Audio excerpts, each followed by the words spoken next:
Você já percebeu como a inteligência artificial passou a fazer parte do nosso dia a dia? Ela está nos aplicativos que usamos, nas redes sociais, nos sistemas de busca e até nas ferramentas que produzem texto, imagem e áudio. Mas ao mesmo tempo em que a IA desperta curiosidade e encantamento, ela também levanta dúvidas e preocupações. Como é que essa tecnologia funciona? Quais são os seus limites? E como ela pode impactar a nossa vida nos próximos anos? Seja bem-vindo e bem-vinda ao Tornar Comum, o podcast da UFMT que aproxima a ciência da sociedade. Aqui a gente conversa com pesquisadores e pesquisadoras que nos ajudam a entender os grandes desafios do nosso tempo. E o tema de hoje está em todo lugar, é a inteligência artificial. Nos últimos anos, a IA deixou de ser um assunto restrito à ficção científica ou aos laboratórios e passou a fazer parte das discussões públicas. E se você acha que isso é de agora, é aí que você se engana. Quase um século que cientistas se perguntam se seria possível ensinar máquinas a pensar como humanos. Eu te dou um resumão dos 70 anos de história da inteligência artificial. Para isso, a gente vai voltar lá para os anos 50. Com o fim da Segunda Guerra Mundial, começava a Guerra Fria entre Estados Unidos e União Soviética, marcada pela corrida armamentista, ideológica e também tecnológica, o que inclui o que muitos consideram uma espécie de marco inicial da IA. O cientista britânico Alan Turing publicou o artigo Máquinas de Computação e Inteligência. Turing antecipou a ideia do que ficaria conhecido como aprendizado de máquina. Ele diz que, ao invés de programar tudo de uma vez, os sistemas deveriam ser criados para aprender com os dados. Outra coisa, o termo inteligência artificial não foi escrito por Turing. Só surgiria alguns anos depois, em 1956, durante uma conferência de cientistas da Dartmouth College, nos Estados Unidos. Esse áudio é da BBC News Brasil, que nos explica a linha do tempo da evolução da inteligência artificial e nos mostra como essas mudanças vêm acontecendo há décadas. Ferramentas como chatbots, geradores de imagem e sistemas automatizados mudaram a forma como produzimos conteúdo, trabalhamos e nos relacionamos com a tecnologia. Mas, para além das aplicações mais populares, a inteligência artificial também tem sido utilizada em áreas como saúde, educação, segurança e meio ambiente. E é justamente sobre esses impactos, possibilidades e desafios da IA que nós vamos conversar hoje. E quando a gente fala em inteligência artificial, estamos falando de sistemas computacionais capazes de identificar padrões, processar dados e realizar tarefas que antes dependiam exclusivamente de humanos. Isso acontece por meio de modelos treinados com grandes volumes de informação, que aprendem a reconhecer padrões e tomar decisões com base nesses dados. E embora a IA pareça uma tecnologia muito recente, nos mostra que muitas dessas pesquisas já vêm sendo desenvolvidas há décadas. O que mudou nos últimos anos foi a capacidade computacional, o volume de dados disponíveis e a velocidade com que essas tecnologias passaram a ser utilizadas no cotidiano. Mas, se por um lado a IA traz avanços importantes, por outro, ela também levanta questões éticas e sociais. Questões essas como a circulação de desinformação, o uso de dados pessoais, a automatização do trabalho e até o risco de reprodução de preconceitos nos algoritmos. Por isso, discutir inteligência artificial não é apenas falar sobre tecnologia, mas também sobre sociedade, política, educação e futuro.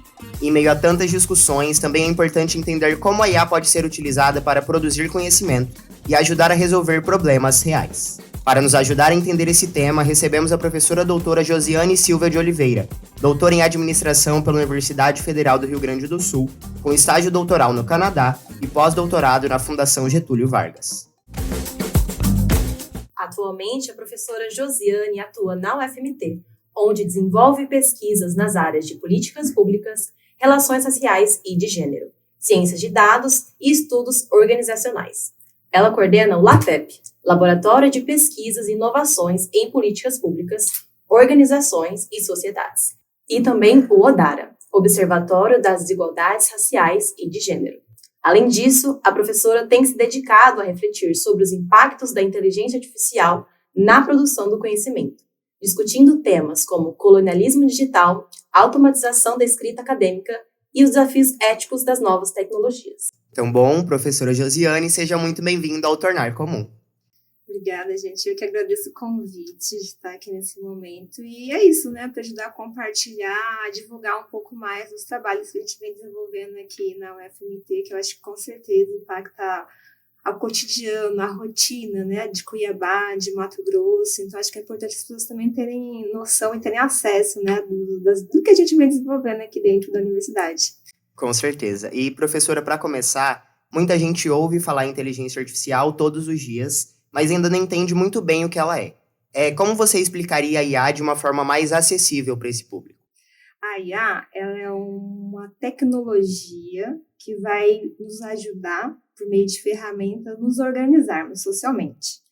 Então, vai nos ajudar a nos organizarmos para o trabalho, nos organizarmos para a gente estudar, para a gente desenvolver diferentes formas da gente desenvolver as nossas atividades rotineiras, né?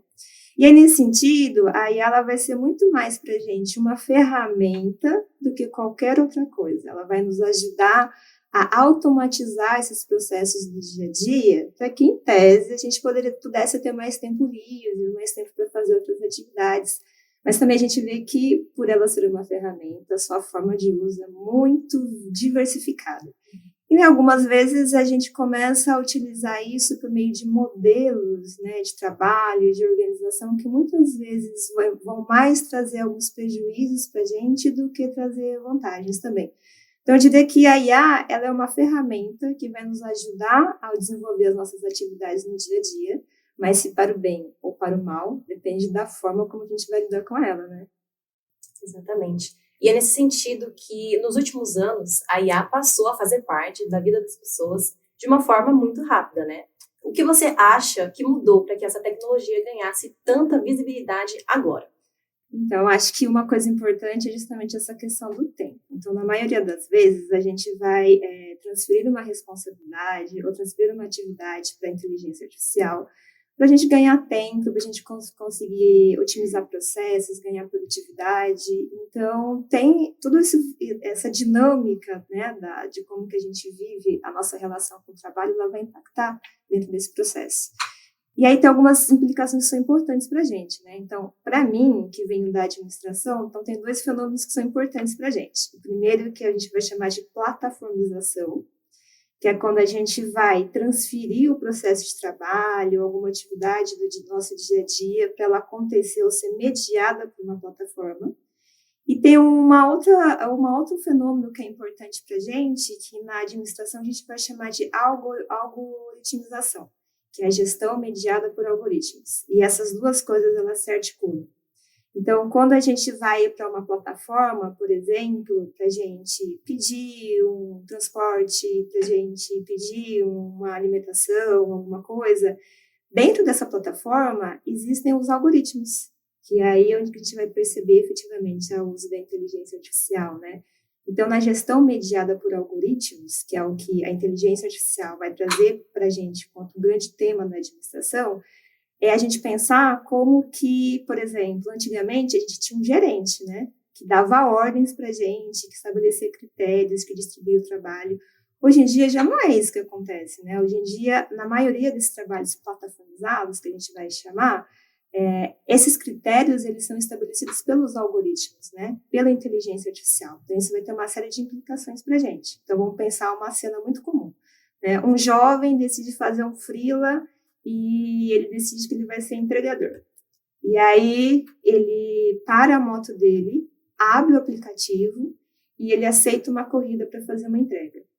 Se a gente está numa relação de trabalho tradicional, esse trabalhador ele vai saber quem é o chefe dele, o critério que foi utilizado para distribuir esse trabalho e tudo mais. Hoje em dia, isso já não acontece. Então, essa pessoa, ela não sabe o critério que foi utilizado para entregar esse trabalho para ela. Ela não sabe o critério que foi utilizado para especificar esse trabalho dela. Ela não sabe sequer se ela vai ter um outro trabalho, né? Então, isso vai acontecendo com a nossa vida também. Quando a gente abre o celular, a gente abre lá a nossa rede social, o conteúdo que é entregue, a gente não sabe os critérios que são estabelecidos para esse conteúdo chegar até a gente. Então, a gente não tem ideia de quais são os critérios que são utilizados para te entregar determinado vídeo de determinada pessoa, determinada foto, determinado conteúdo.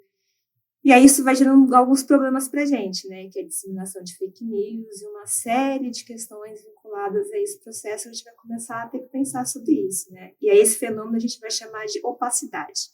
Então, um grande problema que a gente tem vinculado à questão do uso da inteligência artificial é o quanto esse processo ele é opaco.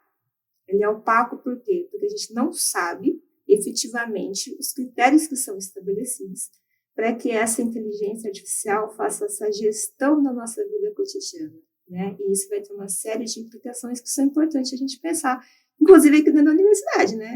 Quando a gente está lá, a professora passa uma atividade para a gente precisa terminar essa atividade porque quer sair com os amigos, porque quer dormir, porque quer almoçar, quer fazer uma outra coisa. A gente corre lá na IA generativa, coloca o trabalho lá para fazer rapidinho e sair. Então, a gente não tem muita ideia de como é que isso funciona, né? De que essa inteligência artificial, ela é de propriedade de uma empresa privada. Então, quando você coloca um trabalho dentro dessa IA, quando você desenvolve qualquer coisa dentro dessa IA, tudo que você produziu ali, a sua produção científica, a sua produção de conhecimento, passa a ser de propriedade dessa empresa. E a gente não tem muita noção disso porque a gente não discute, justamente tem essa dimensão mais opaca dessas discussões que a gente precisa avançar, né, para entender esse processo. E, professora, quando a gente pensa, então, nessa opacidade, nessa IA que é controlada por empresas privadas, a gente vai pensar, então, se essa tecnologia de fato é neutra. E a gente já tem, então, discussões importantes sobre como a inteligência artificial tende a reproduzir desigualdades raciais, sociais e de gênero. Como esse processo de reprodução acontece na prática? Então, a gente vai pensar a inteligência artificial como uma tecnologia. Então, se ela é uma tecnologia, ela é produzida socialmente pela gente, ali no dia a dia. E ela também é uma tecnologia que ela é programável, né? Ela trabalha com programação. A gente vai colocar uma lógica para ela funcionar. Ela tem uma lógica de funcionamento. Isso quer dizer que quem programa ela, ou essa lógica que está implícita nela, tem uma relação direta com quem atua diretamente com essa tecnologia, né? Com quem programa ela, com quem estabelece ela. Isso significa que os nossos valores, as nossas percepções, o nosso entendimento sobre o mundo, quando a gente constrói essa tecnologia, quando a gente constrói a inteligência artificial, né, isso vai estar imbricado nela, está nela, né? Como uma tecnologia social, ela reproduz como a sociedade se organiza. E se a sociedade se organiza a partir, né, de desigualdades, isso significa que essas desigualdades também estarão na lógica de atuação dessas inteligências artificiais. Então, por exemplo, a gente vai, e aí eu vou pensar um pouquinho na área da administração, hoje no Brasil, a gente tem dados do Serasa que vão informar para a gente que as mulheres, elas estão mais endividadas do que os homens. Se você pega essa informação, ou esse dado, né, isolado, e coloca na programação de uma inteligência artificial, de um algoritmo, assim, né? Isso significa que esse algoritmo, essa inteligência artificial vai reproduzir essa lógica de que mulheres são endividadas.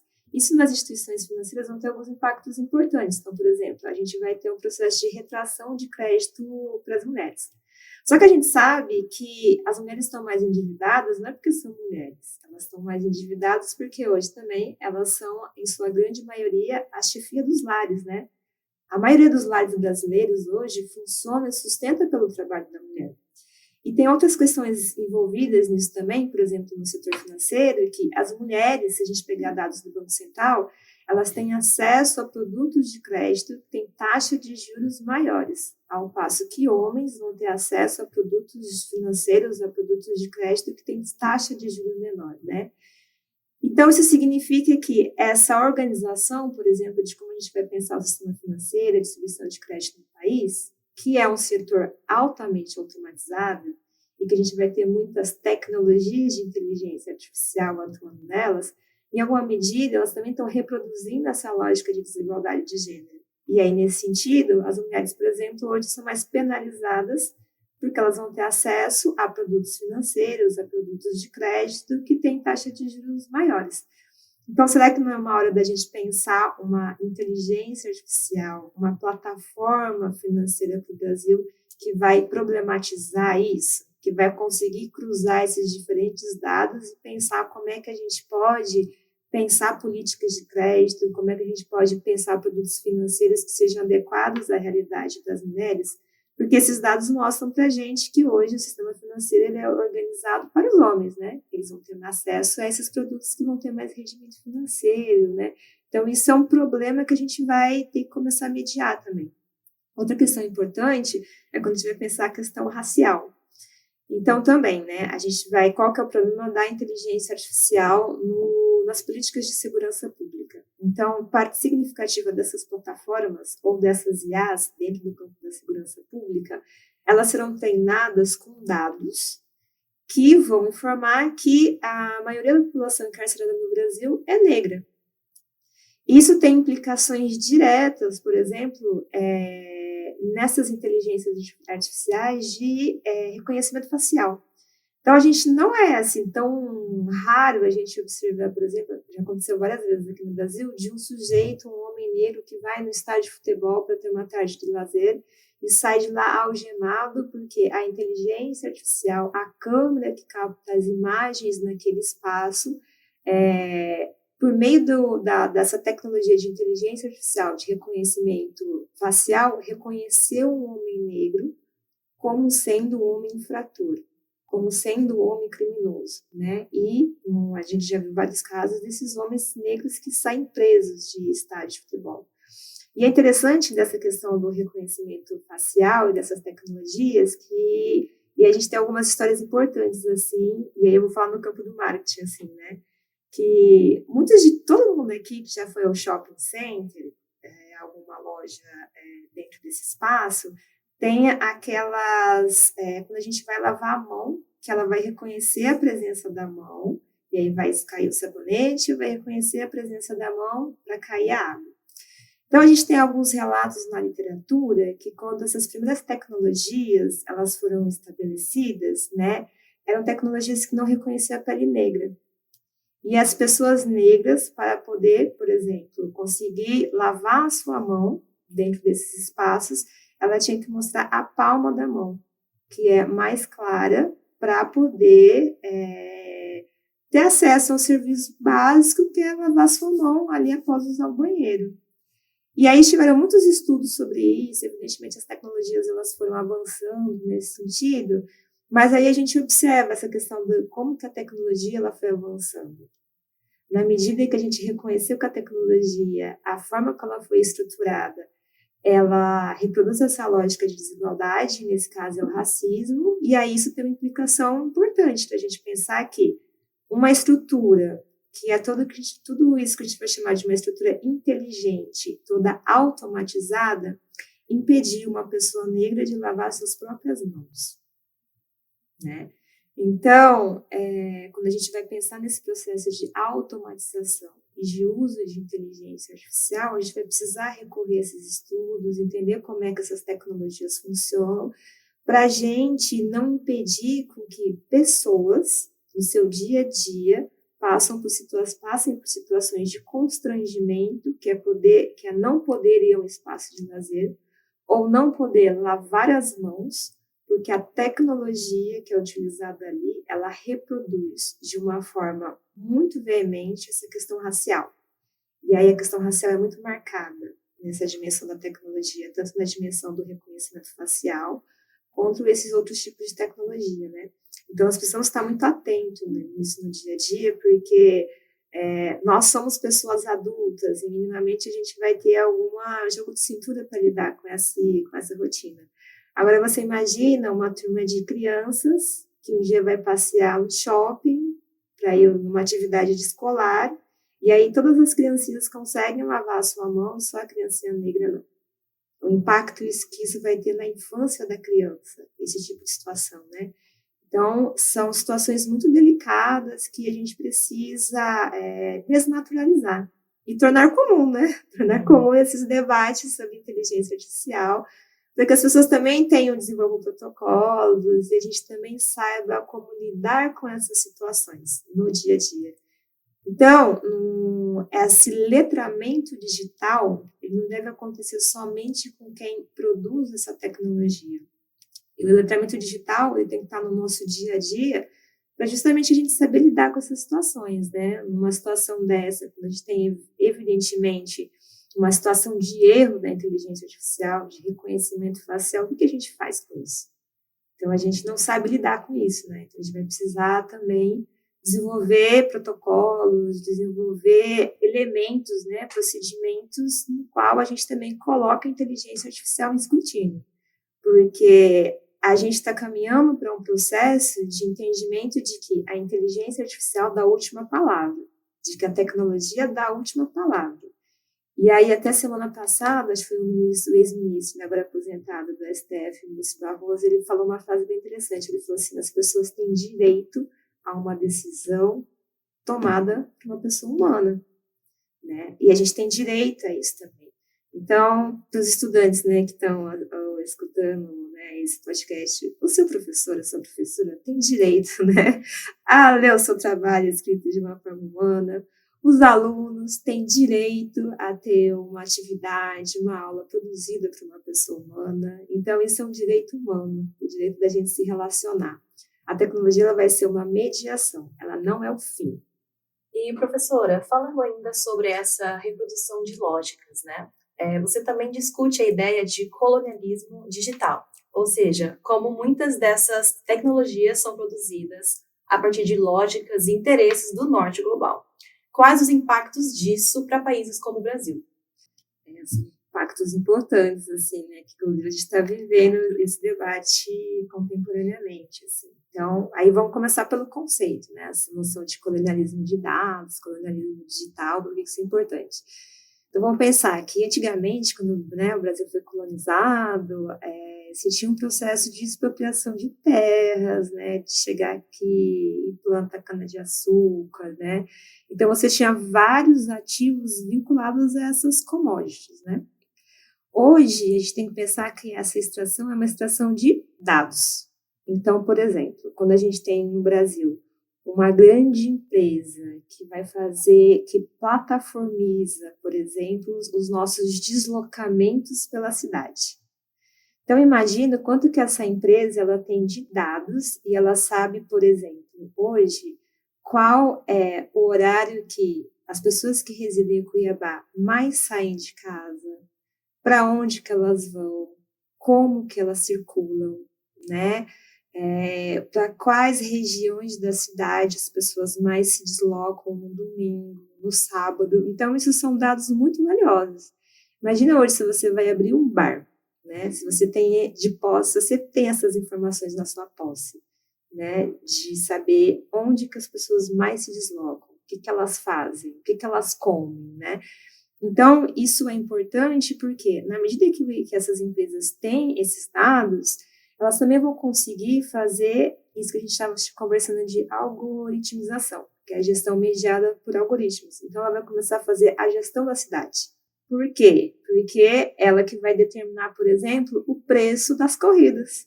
Então, se tiver muita gente ou pouca gente, se não for de interesse dela que as pessoas saiam de casa em determinado horário, vai subir o preço. Se for de interesse delas que as pessoas saem de casa em um outro horário, vai mudar de preço. Então, é importante também que as pessoas tenham isso em mente, e hoje também é muito comum que algumas prefeituras, alguns estados hoje, inclusive, elas estão fomentando a formação de cooperativas de plataformizados, que é para justamente tanto esses dados eles ficarem localmente, quanto a gente conseguir fazer o gerenciamento de como é que a gente vai pensar essa cidade.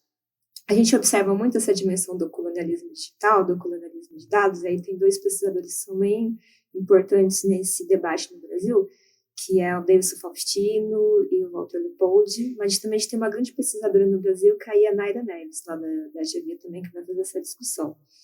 Então, vamos pensar na época da pandemia. Na época da pandemia, a gente tinha uma grande plataforma, né, pela qual a gente pedia lá os nossos alimentos. E aí a gente já tem alguns estudos dizendo como que o padrão alimentar do brasileiro foi alterado a partir dessa dinâmica da pandemia. E aí foi só por causa da pandemia? Não.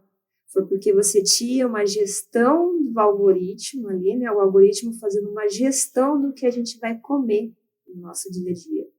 E isso alterou todo o padrão alimentar de uma comunidade. Então, quando a gente fala de colonialismo de dados ou do colonialismo digital, é justamente isso, né? Tem esse processo. Esse processo é um processo opaco. A gente não sabe, por exemplo, os critérios que são utilizados nessas plataformas para nos oferecerem determinados alimentos, determinados restaurantes, o horário disso. Então, esse algoritmo que está gerenciando o nosso padrão alimentar.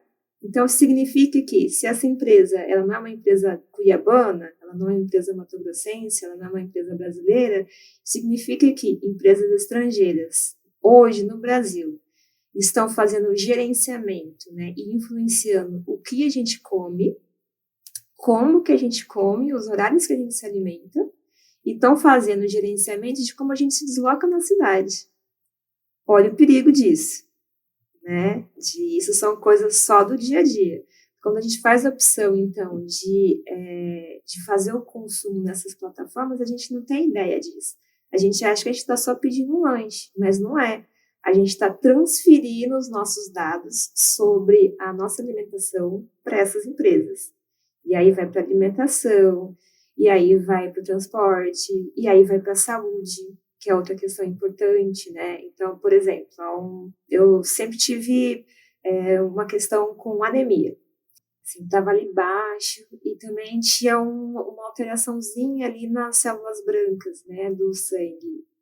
E aí, quando você pega o exame, você coloca lá nessas plataformas, ela te dá aquele diagnóstico, gente, eu vou morrer, né?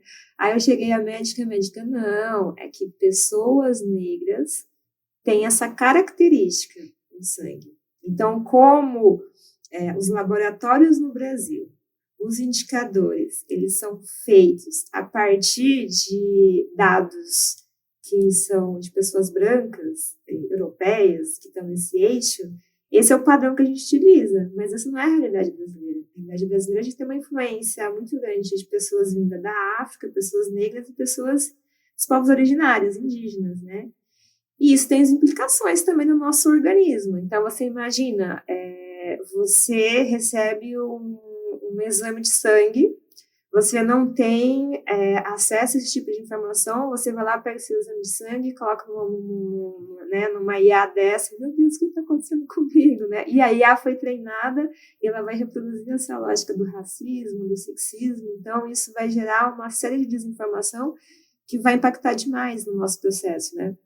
A nossa vida cotidiana. Então, eu te diria isso, o colonialismo de dados e o colonialismo digital, eles informam para a gente hoje como os nossos dados são recursos estratégicos para essas grandes corporações, para essas big techs, que elas moldam como a gente se alimenta, como a gente se desloca, mas moldam também outros comportamentos. Então, também a gente tem uma fintech, a gente tem um banco digital aqui no Brasil, que há um tempo atrás ofereceu, né, gratuitamente durante um ano para as pessoas terem acesso à versão Pro de uma certa inteligência artificial. E o que aconteceu quando você dá o aceite? Porque também ninguém lê termo, né? Você vai baixar um aplicativo lá na loja do seu aplicativo, você não lê. Eu aceito, né? Eu preciso desse aplicativo e muita gente fez isso. Então, hoje, por exemplo, muitas pessoas não têm a mínima noção de que o seu consumo diário em cartão de crédito, tudo que você circula dentro dessa plataforma, está vinculada com essa inteligência artificial. Então, daqui a pouco, vira aquele esquema de assim, você está conversando com alguém e aí aparece o serviço que você estava conversando, oferecendo para você ali. Vai aparecer, por exemplo, vai chegar na sua caixa de e-mail promoção de determinada viagem, porque daí essa empresa conseguiu ter acesso ao seu padrão de consumo no cartão de crédito. Então, isso é colonialismo. A gente não tem mais autonomia de decidir o que a gente vai jantar. A gente não tem mais autonomia para decidir para onde a gente vai se deslocar, o horário que a gente vai se deslocar. Por quê? Porque a gente tem grandes empresas do setor de tecnologia, que a gente vai chamar das Big Techs, dentro desse mercado brasileiro, sem grandes regulações também, que vão trabalhar todos esses dados. Então, hoje, o Brasil e a América Latina, vamos dizer, é um grande laboratório de treinamento dessas inteligências artificiais também, né? Porque, por exemplo, a União Europeia já tem um conjunto de regulamentos que vai, em alguma medida, fazer essa mediação de como esses dados são coletados e como que eles são tratados.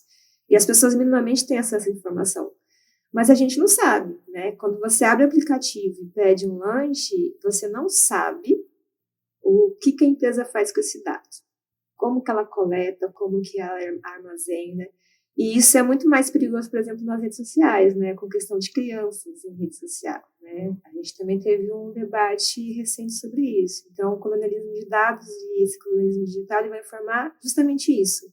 Como que os nossos dados atualmente são ativos estratégicos para essas grandes corporações e como elas se utilizam disso para colocar padrões de alimentação, de deslocamento, mas não só isso, né? Mas também para treinar essas tecnologias para cada vez mais serem mais sofisticadas, né? Então, isso é uma grande questão para a gente. E, professora, a senhora também tem refletido muito sobre o uso da IA na produção científica, na escrita acadêmica, no direito de se ter produções feitas por humanos, né?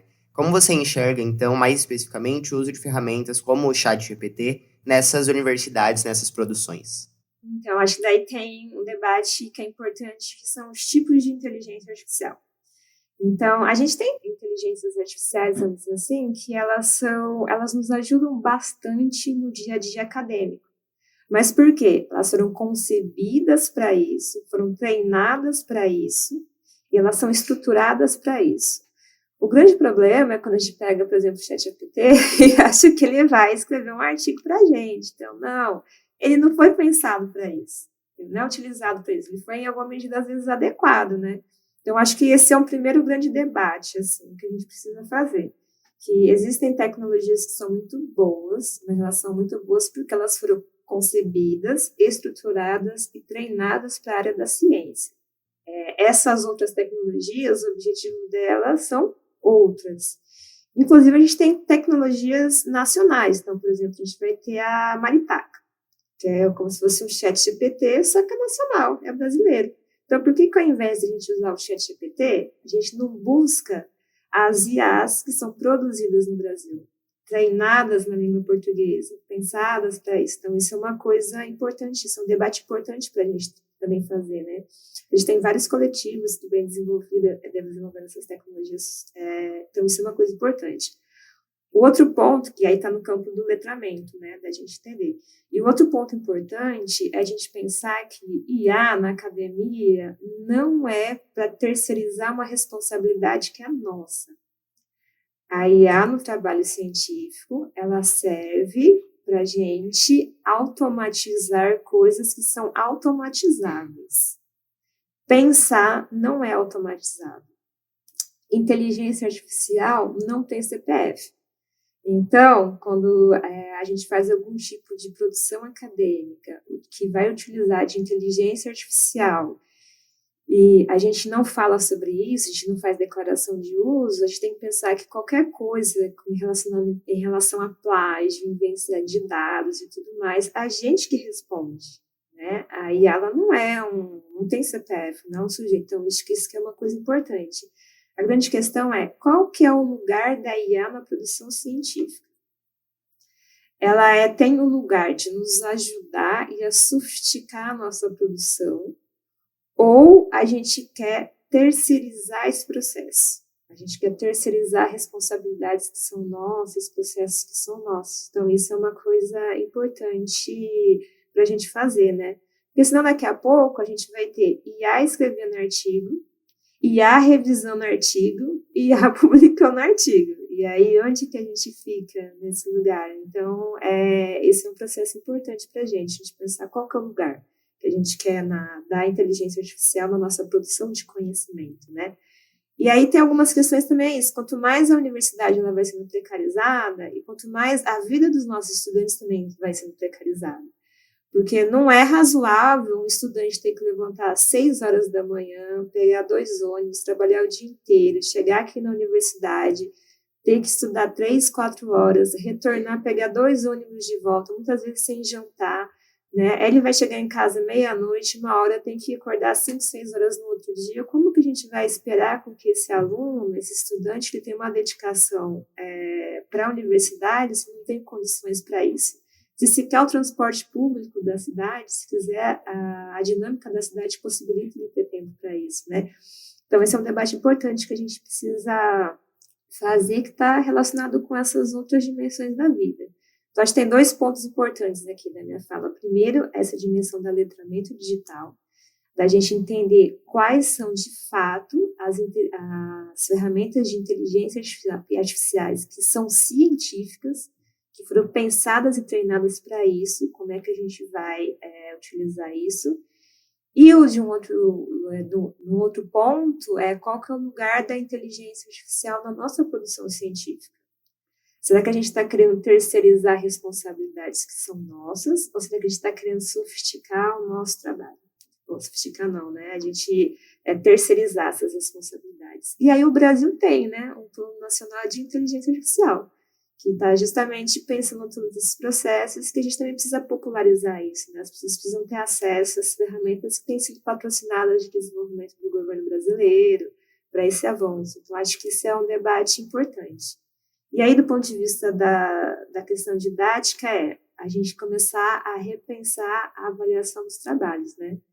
Que se a gente sabe que o aluno vai fazer um trabalho na inteligência artificial, né? Quando a gente vai avaliar esse trabalho, o que a gente está avaliando? A gente está avaliando, de fato, um processo de aprendizagem do aluno, ou a gente está avaliando se o aluno usa ou não melhor uma tecnologia. E aí tem um outro ponto que é mais delicado, que é o seguinte, da inserção dessas tecnologias na produção científica, que é a questão da desigualdade social. Então, hoje, a gente também tem muitos alunos que sequer têm acesso à internet. E, por outro lado, você tem alunos que têm uma condição financeira muito boa. Então, você imagina numa sala de aula, se a gente libera o uso da inteligência artificial. Aqueles estudantes que têm um recurso financeiro, que podem pagar uma ferramenta mais sofisticada, evidentemente que eles podem ter acesso a uma determinada produção. Os estudantes que não têm condições financeiras de fazer o acesso, de pagar planos dessas inteligências artificiais, como é que a gente vai lidar com isso? Então, eu acho muito complicada essa questão da gente assumir inteligência artificial na sala de aula sem considerar como que essas pessoas terão acesso a esses recursos, né? E aí volta aquela ideia da inteligência artificial como tecnologia social. Se a gente tem desigualdades socioeconômicas entre os estudantes, na medida em que a inteligência artificial está sendo inserida na produção de conhecimento, ela está potencializando essas desigualdades. Ela não vai diminuir essas desigualdades. Por quê? Porque o acesso a ela implica recursos financeiros.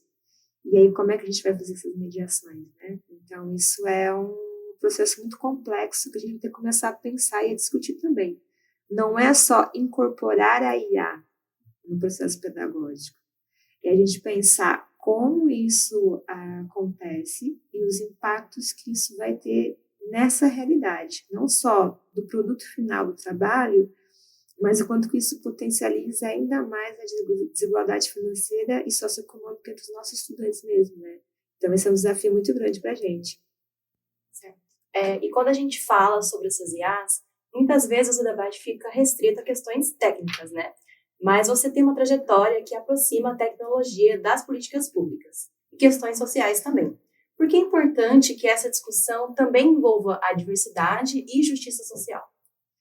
Então, porque justamente eu acho que é isso, pensar qual que é o lugar da inteligência artificial na nossa sociedade, né?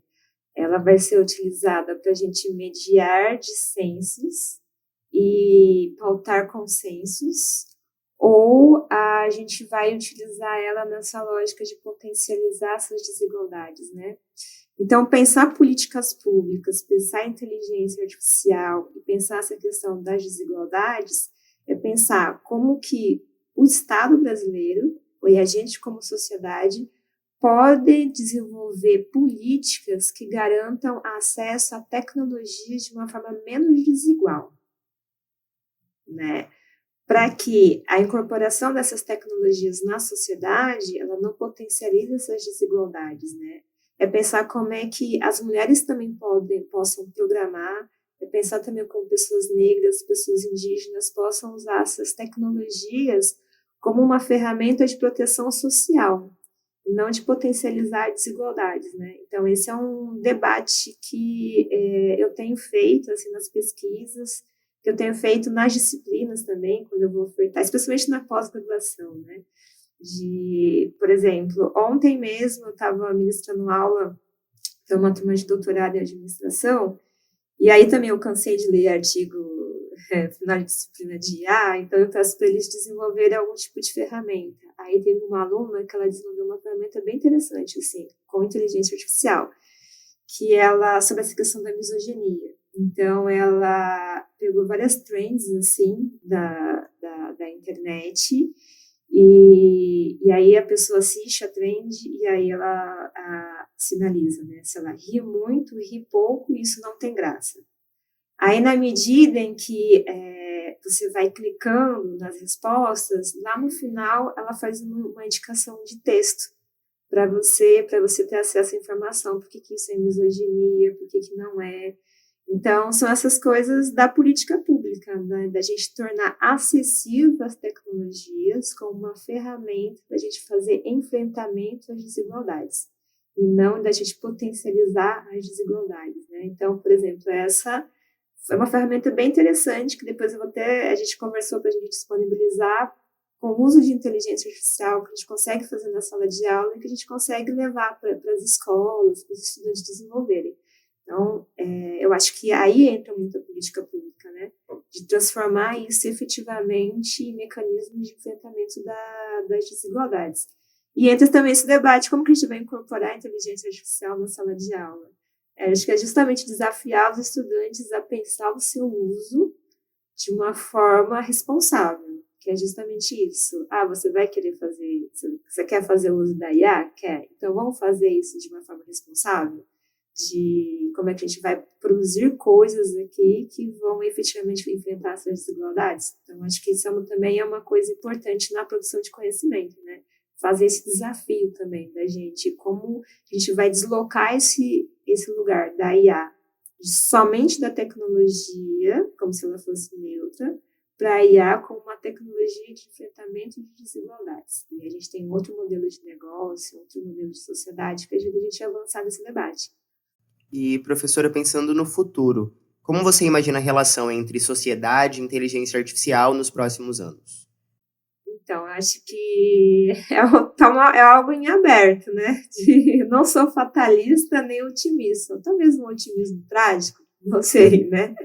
Mas acho que depende da forma como a gente se apropria disso, né? Eu acho que, como é uma questão, eu sempre falo para os alunos assim, questões coletivas, a gente dá respostas coletivas. Então, a gente precisa começar a pactuar o que a gente vai fazer com essa inteligência artificial. Então, não é o que a Maria vai fazer, o que o João vai fazer.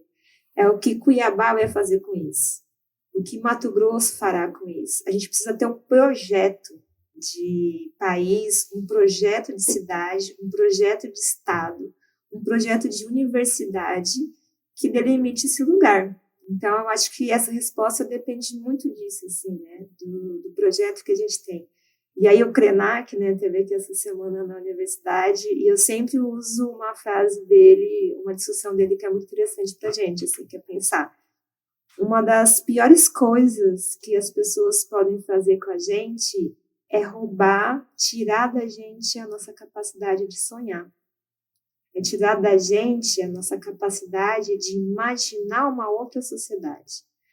Quando a inteligência artificial tira da gente essa possibilidade da gente imaginar um outro mundo, de imaginar uma outra sociedade, de imaginar uma outra cidade, esse é um mau uso, na minha percepção, né?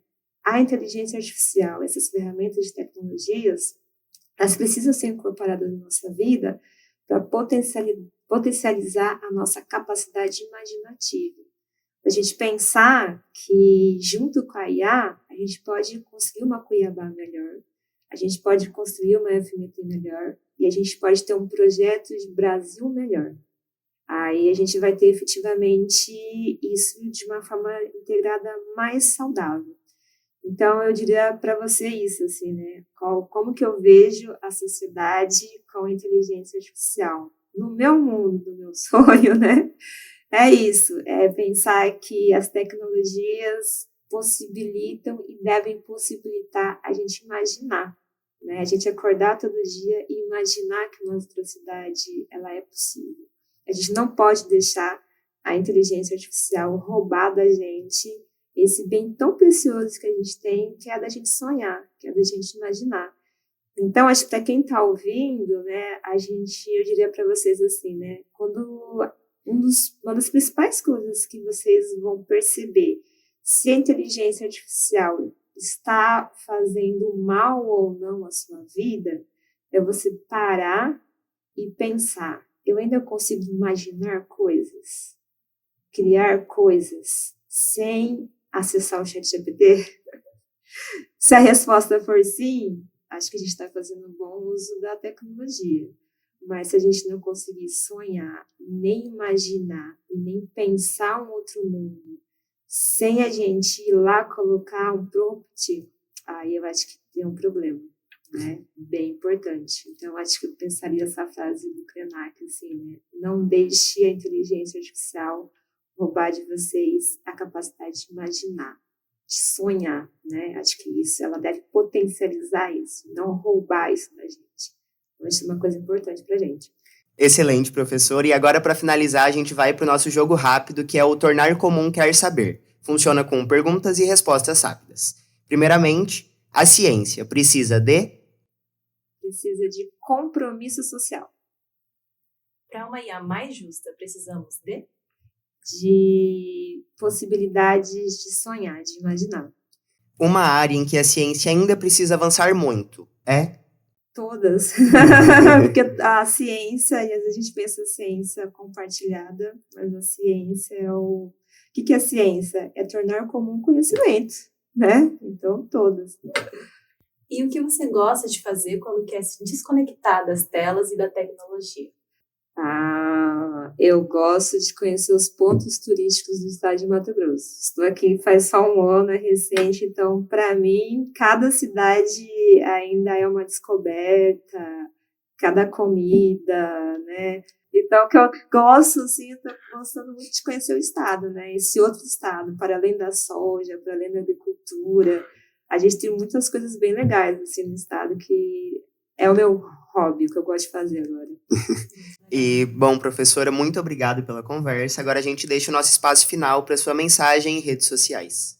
A minha mensagem final é, né, já que o tema aqui do podcast é tornar comum, espero isso, né? Espero que o uso de inteligência artificial possa tornar comum a gente poder usar ferramentas, tecnologias para a gente pensar uma outra sociedade, para a gente imaginar outras formas da gente se relacionar. Então, acho que sonhar e imaginar, espero que se torne comum na vida do cuiabano, da cuiabana, dos mato-grossenses, de todos os brasileiros, né? Eu acho que sonhar seja algo comum, acho que a gente possa tornar comum o uso da tecnologia para a gente tornar comum poder sonhar, poder almejar coisas, desejar coisas, né? Acho que isso é uma coisa importante. E alguma rede social de algum projeto de pesquisa, caso alguém queira entrar em contato? Então, se vocês quiserem conhecer um pouco mais, a gente está com um projeto de pesquisa agora financiado pelo CNPq, pelo Ministério da Igualdade Racial, que a gente está fazendo um mapeamento das políticas no campo da agricultura, né?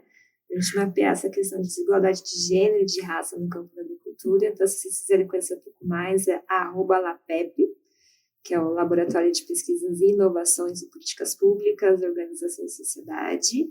E também pode seguir o @Odara lá no Instagram, que também é o nosso observatório, né? O Observatório das Desigualdades Raciais de Gênero, que a gente está sistematizando os dados, especialmente do mercado de trabalho, né?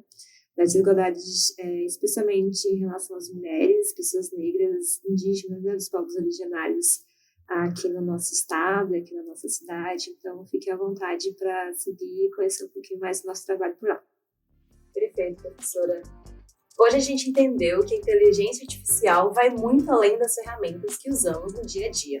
E que discutir a IA é também falar sobre ciência, sociedade, desigualdades e, claro, futuro. E ao longo da nossa conversa, percebemos que essas tecnologias não são neutras. Elas carregam interesses, decisões e impactos que precisam ser debatidos de forma crítica e responsável. E também vimos como a inteligência artificial pode contribuir para a produção do conhecimento, para as políticas públicas e para a busca de soluções em diferentes áreas da sociedade. E você que nos ouve pelo Spotify pode participar da nossa enquete. A pergunta está na descrição deste episódio e a sua participação é muito importante.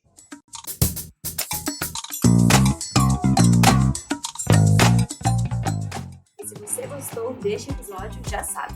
Segue o podcast Tornar Comum nas plataformas de áudio. E acompanhe a Propesc nas redes sociais. É @propesc_UFMT. E é isso, pessoal. Até o próximo episódio do Tornar Comum, onde a gente segue ouvindo quem produz ciência e refletindo sobre os temas que transformam o nosso tempo. O Tornar Comum é uma iniciativa da Pró-Reitoria de Pesquisa da Universidade Federal de Mato Grosso, por meio do Programa Institucional de Comunicação Pública da Ciência. Este episódio foi apresentado por mim, Sávio Santos, estudante de jornalismo da UFMT, extensionista do Tornar Comum, e Isadora Aldavi, também estudante de jornalismo e bolsista do Tornar Comum. A identidade visual é de Márcio Andrade Lima, designer do programa. O podcast Tornar Comum conta com a captação e supervisão do jornalista Zina Crepaldi, integrante do projeto Tornar Comum, da Pró-Reitoria de Pesquisa da UFMT. Agradecemos também a professora Pamela Craveiro, coordenadora de pesquisa, e o pró-reitor Bruno Araújo. Você pode mandar sugestões de temas ou perguntas para o Tornar Comum pelo e-mail ou WhatsApp que estão na descrição deste episódio. Tornar Comum, a ciência perto de você.